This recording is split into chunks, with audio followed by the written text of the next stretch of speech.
Hey troops, it's Roy from A Geek's Adventures. Woo! Broadcasting from Studio Alpha in a basement in a townhome in the Clintonville section of Columbus, Ohio. Got another retro review. Doing it's an action figure review this time. Japanese giant robots. Well, not that giant because these are both like I don't know, like what, 5 inches, 4 or 5 inches tall. Yay! Retro review of from two old school anime OVA pieces. We've got whoops Gunbuster and Dangaiyo. Woo! Both cartoons from yeah, I'm showing my age, from like the 90s, I believe. So, those two in particular, both were pretty cool mechs. For a lot of you are familiar with Gunbuster. This is from the classic OVA. Aim for the Top Gunbuster. Was it 4 episodes, 5 episodes? I think. Giant aliens. You know the two storylines.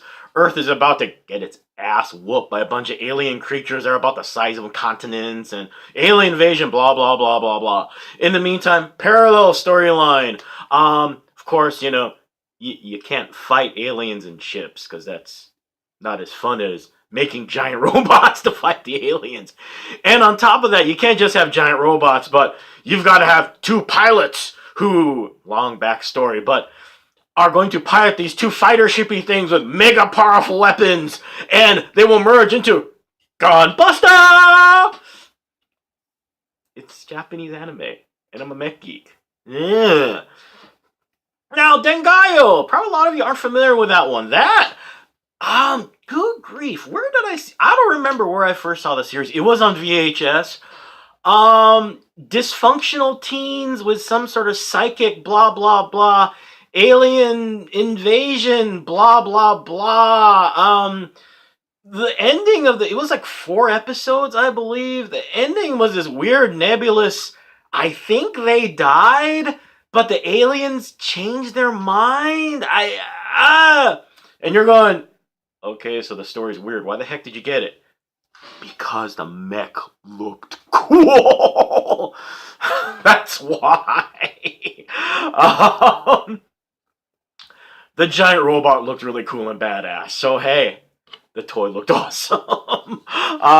Let's see here. As you can see, Gunbuster, it's kind of like a little. It's interesting because Gunbuster is this weird mix of super robot stuff because mega weapons. The aliens are the size of a 747. This robot can literally fire a beam that will blow away planets and crap. It's insane. As you can see from the look, it's got a very much an old school look to it. It looks almost like Tetsujin 28, aka Gigantor, Mazinga Z, a lot of the older designs. So it's got this really kind of fun crossover. This figure in particular, now there's also oh gosh, what's the name of the line? It's not Robot Spirits. It is by Bandai. Was it Super Robots, I believe? This is different. This is from Kyoto. In particular, it's a Kyoto, which is, I believe, a subsection of Bandai, something like that. So this has no die-cast parts in it. It's all plastic. Unfortunately, like a lot of these figures, you got multiple hands, blah blah blah blah blah. Comes with a stand. Woo! And you're wondering what the stand is for. I'll show you in a sec. It's about 5 inches tall.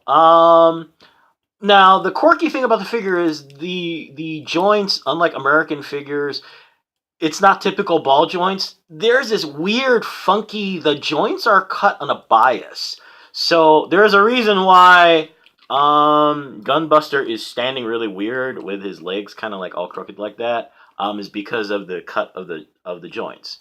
Now, why is that okay? Because what happens is you can do all sorts of cool action poses, like this.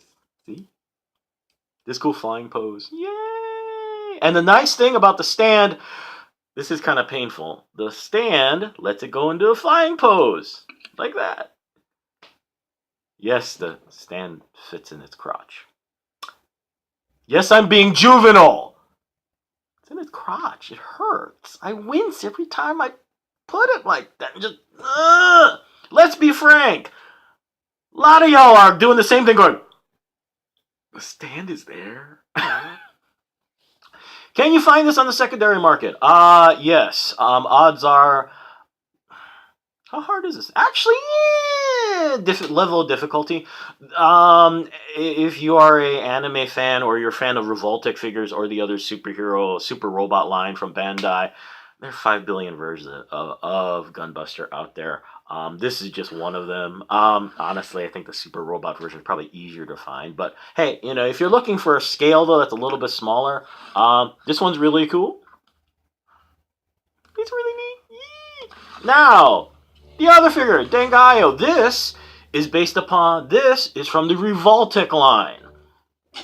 And so some of you are going, oh, Revoltic. And a lot of you are going, what's Revoltic? It is an action figure line. I forget who the base manufacturer is. But the big deal is that they're all super detailed, as you can see. I mean, look at this thing. And you got vents, you got little things everywhere. Look at this. It looks awesome. The big deal is that the joint system on this, listen. Yes, it's clicking. There is a little ratchet in some of these, not in all of them. So what happens is you have the capacity for a lot of cool action poses. If you're careful. You see, that's the problem, is you need to be a little careful. The fine line between, the click it's supposed to make because it's going into position because of the ratchet versus the click of, oh no, I broke something. As you can see, lots. The figure's really cool. Lots of dynamic poses. It does come with, of course, the multiple hands. And if you're wondering what this whole thing is, no, it's not the Vulcan. It's not the Vulcan salute.